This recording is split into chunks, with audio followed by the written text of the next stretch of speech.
in Tashkent. Just stayed the night, had a really nice stay. Been on a wild goose chase this morning trying to find octane boosters. So in Tajikistan and Kyrgyzstan, I'm not going to find 95 petrol, it's going to be 92. My bike will not run on 92, so I have to find something to put in. The general consensus, according to the research I've done on the internet overnight, is there's loads of octane boosts out there that are a load of rubbish. The ones that are good contain MMT, which fouls your spark plugs, so you need to replace your spark plugs. And then a lot of them claim to raise your octane by several units, but actually it's like fractions of a unit. I don't know what to believe. I don't know what's right or wrong. So I've been down to some garage. A guy helped me out. He wanted to sell me 4 bottles of octane booster for 20,000 tenge, which is £32, so about $40.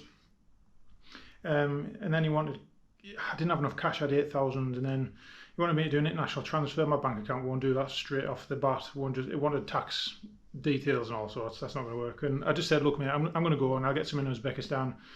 And then he wanted to sell me 2 bottles. I bought 2 bottles anyway for 8,500, which is fair play. He's made a bit of money, so which is fair enough.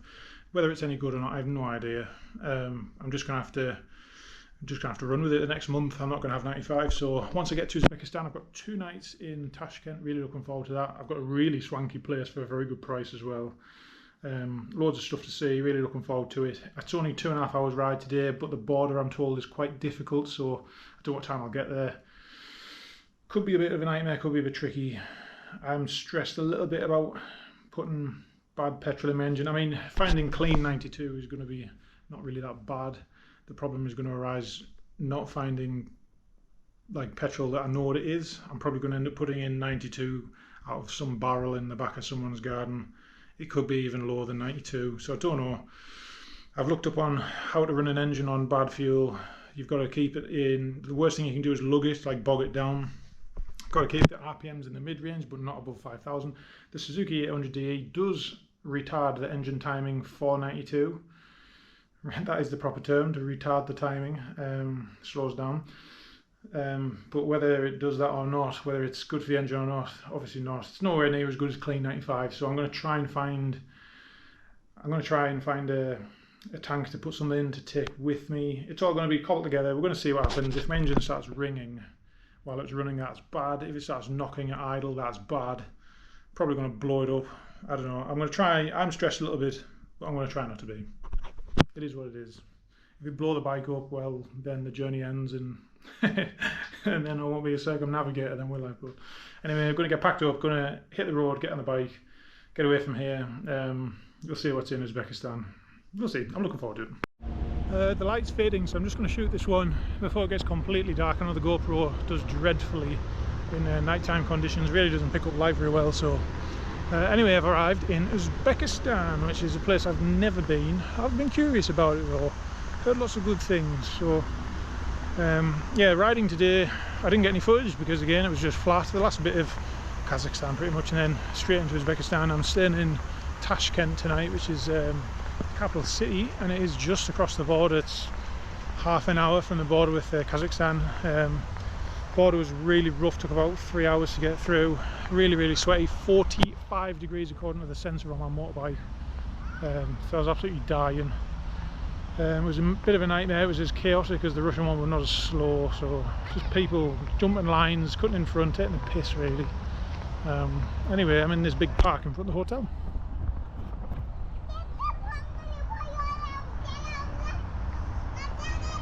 Fella up on a horse, don't know who he is.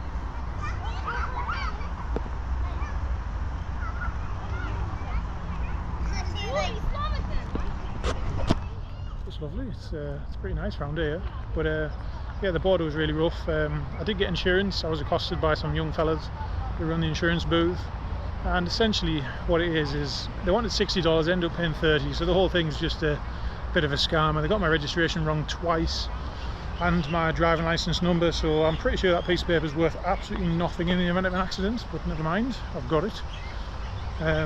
Yes, the border was super rough.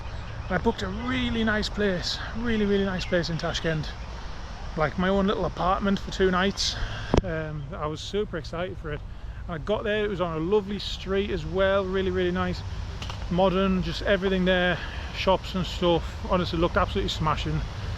I got there and there was no reception, and there was no entrance, no signs anywhere. So I was messaging the host on booking.com, no replies, waited about half an hour. I parked illegally as well, there was police knocking about. Got the point, you either got to wait even more or basically move on. So I made the decision to move on, which was crap because 20 minutes later I'd already booked myself into another hotel, and then she messaged back, oh yeah, you can come back and check in. No, I could not stay around. 45 degrees heat in full biking gear, I was soaked through. I must have drank 10 litres of water, 12 litres of water today, absolutely ridiculous. I'm just buying bottles and bottles. The water bladder on the bike isn't, I haven't used it since Georgia now. Still got Georgian tap water in it actually. I think that's fucked. But yeah, the volume of water I'm getting through now is way more than anything I was doing in Europe, so it's just not worth using anymore.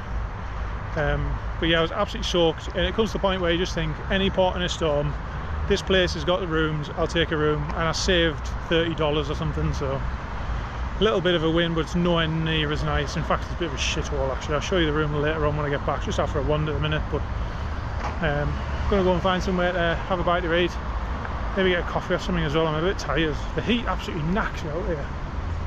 Yeah, like with all the block paving and stuff, man, absolutely class. Across the road down here, this is the junction. Very well organised, very well done. It's worth noting actually that in Uzbekistan, yeah, lane splitting isn't just for motorbikes, it's for cars as well. Absolutely nutty. I've never seen cars chop lanes like that before. For example, yeah, look at that, chop lanes all over the place, which is class. So you just got to be absolutely on your toes in the traffic out here. There's no bikes anywhere. I think I've seen one bike. So everyone's super curious about my bike. I don't know why, maybe they just don't have them out here. But that's pretty interesting. There's loads to see, and I've got a whole day tomorrow to wander around. And I tried to exchange some dollars, but the bank's closed, and I said you can do it at the ATM machine, but the service isn't available. So I've just got my phone bill, 73 quid, so I've obviously used my phone at some point for something that I wasn't supposed to, which is fun and games. Anyway, it's getting pretty dark, so I might film a bit of lit up stuff, but other than that, I'll show you back to the room actually at some point.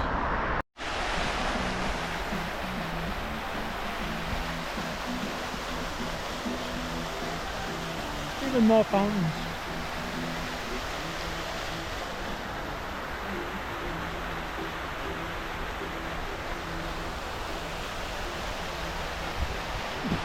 You can tell that the Uzbeks celebrate water in the same way that they do in Kazakhstan. In a place as hot and arid as this, with the topography and the landscape, water is a big deal. So why not have fountains every day? Really, really cool. Nice. Kids playing in it as well. And why not? Let them do it. There's no lifeguards, of course. You don't need a lifeguard. Your parents are your lifeguard. That's how it should be. Yeah, it's lovely.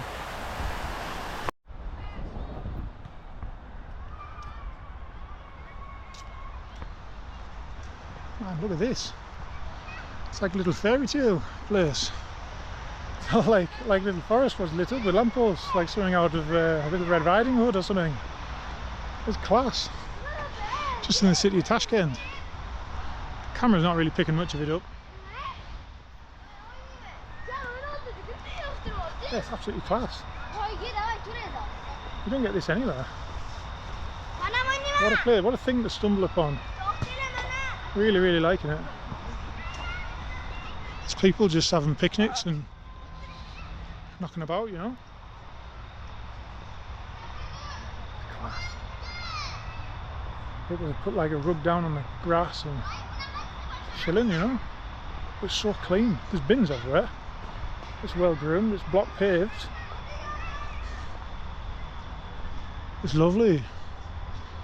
Looks way better than the camera's picking up. I'm just going to say the GoPro's no good in the dark. I might try filming on my phone at night time.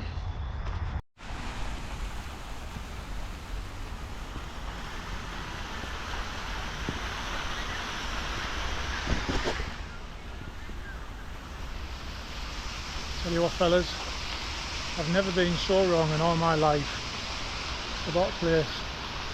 You think you know what it's going to be like, and it's just the opposite. I've never seen anything like this.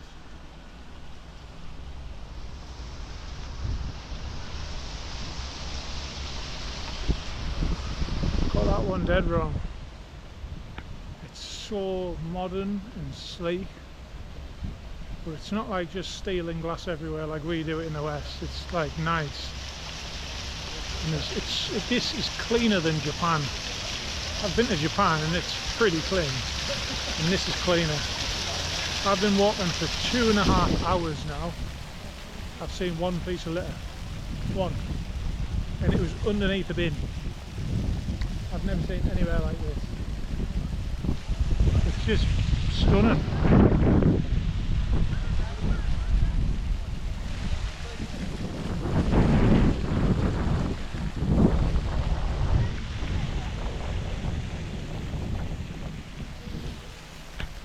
Yeah. I was dead wrong with what I thought about what I thought I knew about Uzbekistan. I didn't have a clue. Didn't have a clue. It's absolutely beautiful, it is. I mean, well, I wouldn't like to say what my opinions were based on, but I was wrong. Yeah, it's lovely. It's incredible.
Oh, look at the sweat on them tits. Oh, minging. Absolutely minging. Well, it's been 31 days. It is, what time is it? It is 8 minutes to midnight on the 31st of July. That's a full month. Oh, the screen needs a bit. It's a bit sweaty, it's been in my pocket. I've done 9,870 kilometres, I think it was. 31 days, and I've reached Tashkent in Uzbekistan. What an unbelievable city, I'm so impressed. But let me tell you something, this room stinks. It's absolutely shit. Tell me that U-bender won't block, and that'll block. There's my shower, what's minging. I had a shower with my gear on. My lovely washing machine and all the rest of it in my apartment. I was supposed to have, yeah, it's not materialised. And this is a smoking room, so yeah, it smells like the inside of someone's anus in here. So it's shit, but it's cheap. It's cheap. So to better explain it, this was $85 for 2 nights in the centre of the capital of a country. So it's not that bad. And the thing is, I was a bit peeved when I turned up. I haven't turned up at the place I was meant to be at, and I couldn't get in. No one's answering the messages. There was no reception anywhere. It comes to the point where I'm dying of dehydration. I've got to get back on that bike, go somewhere else. And I came here. And when I came up here and they said, "Oh, do you like the room?" It was like, yeah, cool. Let me get my gear off. Cold shower with the gear on. So it's all drying. I've got stuff drying all over the place. Anyway, putting that aside, I've got a room for 2 nights, and that's really all it needs to be. So I was a bit peeved earlier, but actually I've made my peace with it. And the thing is, right, the thing is, I've got breakfast for 2 mornings. Now, when you go for a big chain hotel or a large hotel like this, typically there's one massive edge that you get. The quality is always not very good. It's never as good as a small place, you know. There's one thing that's really, really good, and that's the breakfast. Because if you think about it, they might have 400 guests, 500 guests a night here, so they'll always include breakfast. It's a service that will always be on. Oh, so wet. So it means there's going to be an absolute mountain of food on tomorrow morning for 2 mornings. And let me tell you something, if I've paid $85, I will eat $40 worth of food. I'm telling you now, I'm like a locust. I'll eat everything. That'll be my one main meal of the whole entire day. So that's why I get my money back. All my money's worth, because it isn't in this stinking room. Anyway, the aircon's actually really good, so I'm going to turn the aircon on. I'm actually going to go to bed. Anyway, so to celebrate, I treated myself a bit. So when I'm bike touring, all my clothes are like pretty battered.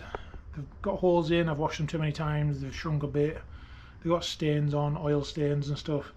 And I just keep them going as long as I can, and I just bin them. And I go to the nearest shop and I just buy cheap t-shirts. Typically it's t-shirts, cheap socks, because you just turn up everywhere stinking, they're just going to get soaked in sweat. There's no point having anything good. But a few times I might be out on the drink, might be meeting someone, etc, etc. So I'll do want a nice t-shirt. So I've treated myself, and I went to the old Thomas outlet and I bought myself some t-shirts. So I treated myself to celebrate a month on the road. So 1 month down, about 5 to go. Just under 10,000 kilometres, and we've got 50,000 to go. So actually the mileage and the time is lining up around about right. Anyway, that's it for today. I've got 3 videos to edit and upload. I've got no Wi-Fi in the room, but I've got 5G. I'll sort it out.